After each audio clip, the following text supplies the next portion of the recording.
పెళ్లి చేసుకున్నాను చూడు, నా చెప్పుతో నేను కొట్టుకోవాలి. నీ పీడ ఎప్పుడు వదులుతుందో ఒక ఆడదాని మనసు నీకెప్పటికీ అర్థం కాదు.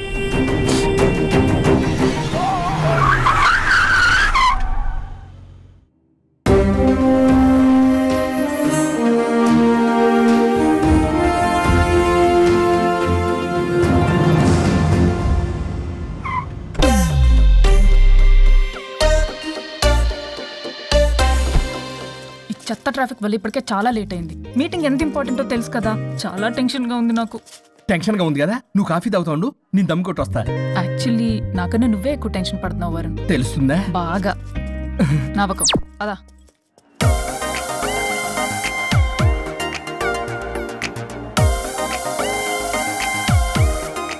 ఎక్స్క్యూజ్ మీ, ఇక Naresh guarantee. Hello sir, Naresh గారండి. ఓ హలో నరేష్ గారు. Excuse me, Naresh. ఏమండి ఇక నరేష్ గారంటే. వీళ్ళు అసలు పట్టించుకో, వీళ్ళ సంగతి. వైఫై ఒకటి పెట్టుకో.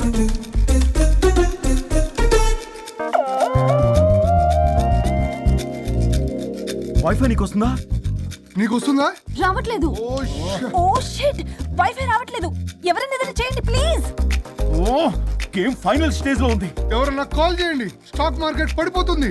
ఆఫీస్ లో ఏసీ లేకపోయినా పర్వాలేదు, కానీ వైఫై లేకపోతే ఐ కాంట్ ఇమాజిన్. ఇక్కడ ఎవరికి రెస్పాన్సిబిలిటీ లేదా? నెట్ ఆగిపోయి 5 నిమిషాలు అవుతుంది. అయితే చచ్చిపోతారా?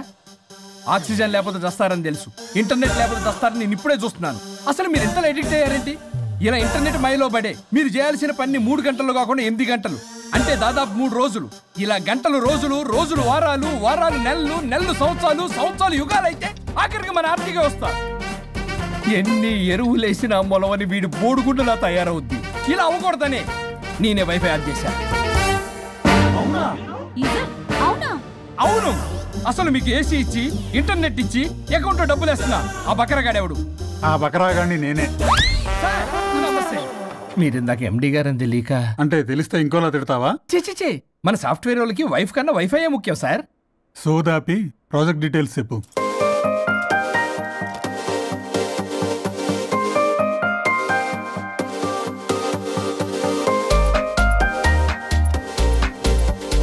Good, we are doing this project. Thank you sir.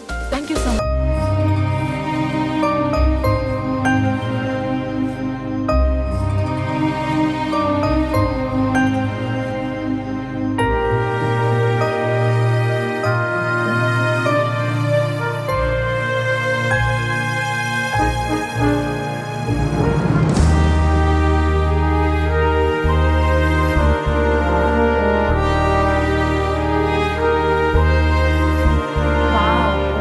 Wonderful. Indian tradition designs చేయడంలో నీ టాలెంట్ ప్రూవ్ చేసుకున్నావు పల్లవి. ఈసారి అవార్డు డెఫినెట్ గా నీకే. అవార్డు రావాలంటే ముందు ఇండియన్ బ్రైడల్ ఫ్యాషన్ వీక్ లో పార్టిసిపేషన్ ఛాన్స్ రావాలి కదా మేడం. ఈసారి నువ్వు డెఫినెట్ గా పార్టిసిపేట్ చేస్తున్నావు, నాది guarantee. Thank you so much. Okay, నువ్వు డిజైన్స్ అన్ని రెడీ చేసుకో, నేను అదే పనిలో ఉన్నా. రెడీ అవ్వగానే మిమ్మల్ని పిలుస్తా first. Okay, see you soon. Maggie, ఏం చూస్తున్నావు మ్యాగీ? మేడం, ఆ అప్పర్ లేయర్ కట్ ని కొంచెం లోడన్ చేస్తే బాగుంటుంది. నేను నెక్స్ట్ డిజైన్స్ కి ఫ్యాబ్రిక్ సెలెక్ట్ చేస్తా, నువ్వు ఆర్డర్ చేయాలి. ఆ వర్క్ చూడు ముందు. హలో, ఎక్కడ బయలుదేరావా? పల్లవి పల్లవి జేబులో. అదిగో వచ్చిందిరా. హాయ్ రాజేష్. హాయ్.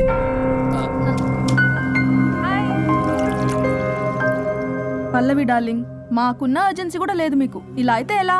ప్రతి దాంట్లో అర్జెన్సీ అరా, చెప్పిన మాట అసలు పట్టించుకోదు. నువ్వు సర్ది చెప్పాలి కదరా. తనకేది ఇష్టం అది చేస్తే తను హ్యాపీ కదా. నేను హ్యాపీగా ఉంటే అస్సలు చూడలేడు, ఇంకా హ్యాపీగా ఉంచడానికి ఏం చేస్తాడు? ఏం చేయడం ఏంట్రా, ఓ బ్యూటిఫుల్ నైట్ రొమాంటిక్ గా మల్లెపూలు తీసుకుని వెళ్తే నాన్న రాద్దాంతం చేసింది. మల్లెపూలు తెచ్చి పక్కలోకి రమ్మంటాడు. ఎప్పుడు చూడ అది తప్ప ఇంకా వేరే ధ్యాసే లేదు తనకి నా మీద.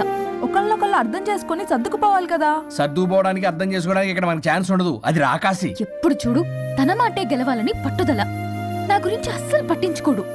మాకు ఇంపార్టెంట్ డేస్ వదిలే, కనీసం నా బర్త్డే కూడా తనకి గుర్తుండదు. చెప్పేది విను. This is too much. Pallavi చేసింది 3 మచ్. కాదు, తప్పంతా వరుణ్దే. అయ్యో పిచ్చాని, నా మాట నమ్ము. పల్లవే ప్రాబ్లం ఇక్కడ. ఏంటి ప్రాబ్లం? వరుణ్ కి అసలు పల్లవి బర్త్డే కూడా గుర్తులేదంట. అదే నీకైతే నా లైఫ్ లో ఉన్న ఇంపార్టెంట్ డేస్ అన్ని గుర్తులేవా?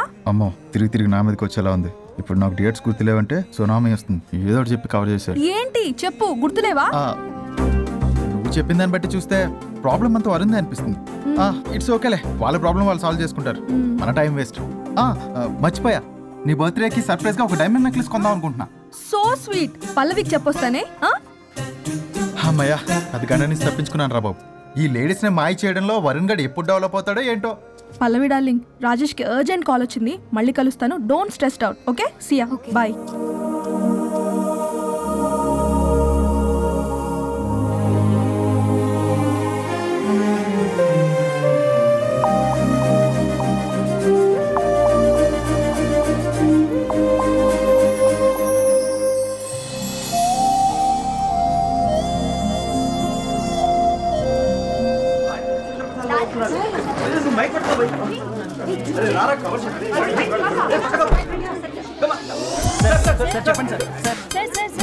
One by one రండమ్మా. Use some space, God damn it.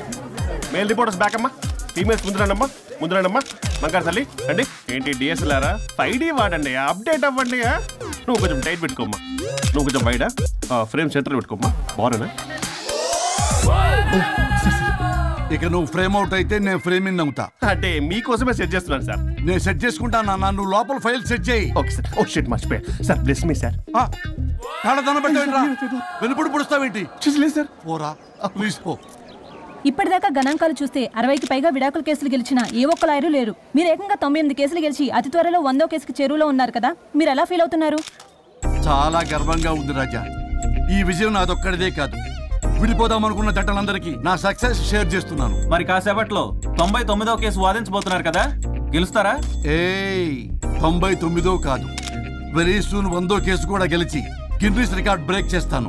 Once నే కేసు టేకప్ చేస్తే ఆ భగవంతుడు కూడా ఆపలేడు.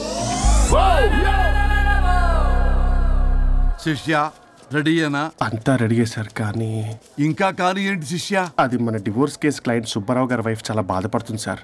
విడాకులు విత్డ్రా చేయమని అడుగుతుంది సార్, బతినాడుతుంది. శిష్య సార్, జాలి అనేది మన వర్క్ లో ఉండకూడదు. సార్, వృత్తి ధర్మం కదా, చాలా ఇంపార్టెంట్. అవును సార్. సార్, సుబ్బారావు గారి వైఫ్. నమస్కారం అమ్మా. నమస్కారం సార్. అప్పుడేదో ఆవేశంలో ఆయన చేసిన పని నచ్చక విడాకులు తీసుకోవాలి అనుకున్నాను. కానీ ఇప్పుడు నా పాప భవిష్యత్తు నాశనం చేయకూడదని విడాకులు వద్దు అనుకుంటున్నాను. ఎట్టి పరిస్థితుల్లో నేను నా క్లయింట్ కి అన్యాయం చేయలేను కదమ్మా. మీరే విడిపోతాం, విడాకులు కావాలి ఇన్నన్నారు అన్న తర్వాత మళ్ళీ కలిసి ఉంటాం, మళ్ళీ హ్యాపీగా ఉంటాం. హౌ కెన్ ఇట్ పాసిబుల్ తల్లి? సాధ్యం కాదు తల్లి. శిష్య సార్, సార్ సార్ ఆమెను చూస్తుంటే చాలా బాధగా అనిపిస్తుంది సార్. ఒకసారి ఆలోచించండి సార్ ప్లీజ్. ఒక పని చేయి శిష్య, సార్ ఆ అమ్మాయికి వెంటనే నేను విడాకులు ఇప్పిస్తా. అంతే, వెంటనే దాన్ని నువ్వు పెళ్లి చేసుకో.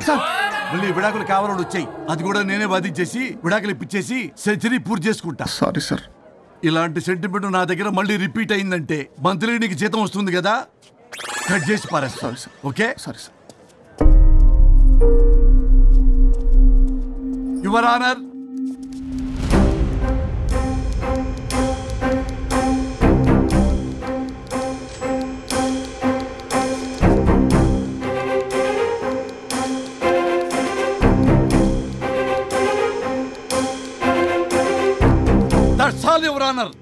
ఈ కేసు పూర్వాపరాలు పరిశీలించిన మీదట వీరికి విడాకులు మంజూరు చేయడమైనది.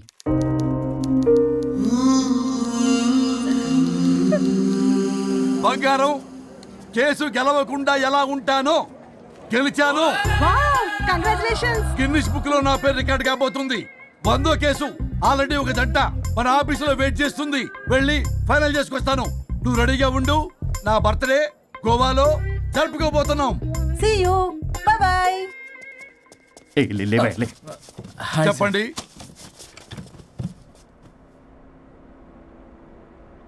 పర్లేదు చెప్పండి. నాకు విడాకులు కావాలి సార్. నాకేమన్నా మా విడాకులు కావాలా? నాకు విడాకులే కావాలి సార్. ప్రాసలు వద్దండి, ప్రాబ్లమ్స్ చెప్పండి. ఎర్రగా బుర్రగా ఉంది, తెలివైన అమ్మాయి కదా అని ప్రేమించాను సార్. ఇంట్లో వాళ్ళు కాదని పెళ్లి చేసుకున్నాను. అప్పటికి మా నాన్న ఏమన్నాడు తెలుసా? ఏమన్నాడు? నానా చెప్పు. నాన్న చెప్పు. అంకుల్ చెప్పండి. ప్రేమించి పెళ్లి చేసుకోవడం మన ఇంటి అవంటలేదు. నువ్వు అమ్మాయిని కనుక పెళ్లి చేసుకుంటే నా యావదాస్తిని నా తమ్ముడు కొడుకైన బుల్లెపై పేరు రాసి పారేస్తాను. వామ్మో, ఈ ఆస్తి గొడవలు నాకొద్దు. అన్నయ్య, పెద్దనాడు చెప్పిన మాట విను. ఆంటీ సైలెంట్ గా ఉన్నట్టుంది, మీకు సపోర్టా?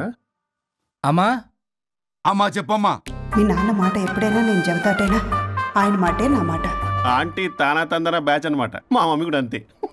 వాళ్ళు ఎంత వద్దన్నా ఆఖరికి హరిహరాదులు అడ్డు వచ్చినా గానీ నేను ఈ అమ్మాయినే పెళ్లి చేసుకుంటాను భీష్మించి కూర్చున్నా సార్. ఈ హరిహరాదులు ఎవరు, వాళ్ళ పేర్లు ఆధార్ కార్డ్ నంబర్ ఇస్తే భీష్ముడికి వాళ్ళకి సంబంధం ఏంటో చెప్తే సార్ వాళ్ళు ఎవరో నాకు తెలియదు సార్. నేను ఏదో ఫ్లోలో చెప్పాను. నేను ఫ్లోలో రాశాను సార్. నేను కూడా మా అమ్మా నాన్నల్ని కాదని వీడితో బయటికి వచ్చాను. మా నానమ్మ అసలు ఏమన్నారో తెలుసా సార్? ఏమన్నారు? నానమ్మ నానమ్మ గ్రానీ సార్ చెవుడు. ఒసే నాయనమ్మ, ఈడొచ్చిన పిల్ల గడప దాటి వెళితే నిన్నే కాదు నిన్ను కనీ పెంచిన తల్లిదండ్రులు కూడా ఈ లోకం దుమ్మెత్తిపోస్తుంది. అయినా ముక్కు మొహం తెలియని వాడితో ప్రేమ పెళ్లి ఏమిటమ్మా? నాకు అతని ముక్కు మొహం మూతి కూడా తెలుసు. నేను చేసుకుంటా అతనే చేసుకుంటా. నీకన్నా క్యాబ్ డ్రైవరే సేఫ్. మరి అలాంటప్పుడు అక్కడే చెప్పొచ్చు కదా, నన్ను ఎందుకు రమ్మన్నా? హలో, నేను నిన్ను రమ్మనలేదు. నా కార్లో వెళ్తా అన్నా, నువ్వే డ్రైవర్గా వచ్చా. ఇప్పుడు నాకు ఈ డ్రైవర్ నచ్చలేదు, అందుకే క్యాబ్లో వెళ్తా అంటున్నా. ఆపండి రాజా. మీరా? మీరు ఈ టైంలో ఇక్కడేం చేస్తున్నారు? చూసారా ఎలా మాట్లాడుతుందో? వీడే తాగి వాగుతున్నాడు. వీడేదో సెర్లాక్ తినే అమూల్ బేబీ అంట, నేనేదో ఇతన్ని కాల్చుకు తినే కొరువి దయ్యంలా ఉన్నానంట. ఇది ఒకటి నిజం చెప్పేశారు. ఏంట్రా నిజం? పిచ్చి పిచ్చిగా మాట్లాడు. ఏంటి బాబు ఇది? నడు రోడ్డు మీద నలుగురు చూసినా పర్లేదు బాబు, కాసేపటికి మర్చిపోతారు. ఇదే ఏ సీసీ కెమెరాలో చూసింది అనుకో బాబు, రేపొద్దున మీరు ఫేస్బుక్ లో యూట్యూబ్ లో అప్లోడ్ అవుతారు బాబు, పరువు పోతుంది బాబు. దయచేసి ఇంటికి వెళ్ళండి, రేపొద్దునే వస్తాను నేను, మనం మాట్లాడుకుందాం. సార్ అర్థం పర్థం రాజా రాణి ప్లీజ్ నా మాట వినండి రాజా.